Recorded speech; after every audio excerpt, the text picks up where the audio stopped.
వాళ్ళు మాట్లాడుతున్నాడు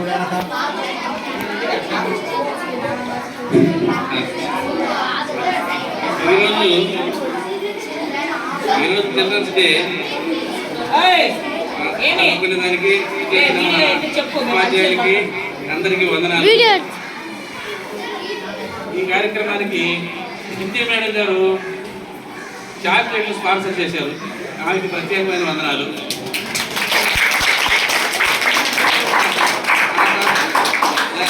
నన్ను చాలా మంది ఏంటారంటే ఈ కార్యక్రమంలో అందరు టీచర్లు కూర్చొని పెడతారు, ఇది ఎట్లా సాధ్యం అవుతుందని.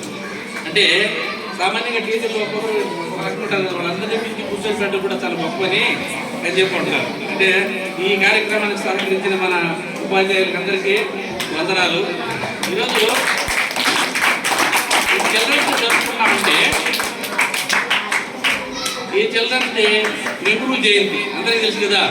నెహ్రూ ఆయన నెహ్రూ ఆయనకి ఆయన ఏం చేశారంటే ఈ జయంతిని పిల్లల పండుగగా జరుపుకోమన్నాడు. పిల్లల పండుగ అంటే ఆయనకి పిల్లలంటే చాలా ఇష్టం. ఆయన ఏ ప్రోగ్రాంకి పోయినా కూడా ఆ పక్కన ఏదైనా ఒక స్కూల్ ఉంటే ఆ స్కూల్కి పోయాము. స్కూల్కి పోయి చిన్న పిల్లలు చూసుకొని వాళ్ళతో మాట్లాడి వాళ్ళతో ముచ్చటించిన తర్వాత మళ్ళీ వెళ్ళిపోయాము.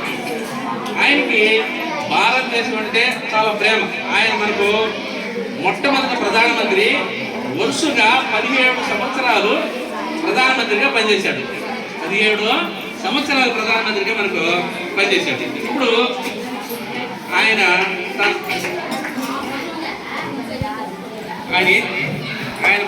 మన ప్రధానమంత్రిగా పనిచేస్తూ ఆయన చనిపోయిన తర్వాత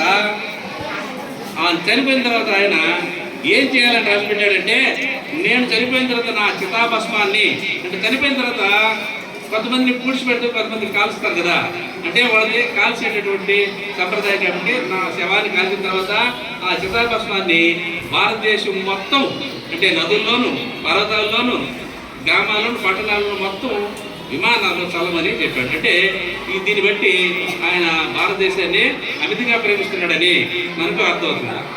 ఇప్పుడు ఆయన గురించి మిగతా సార్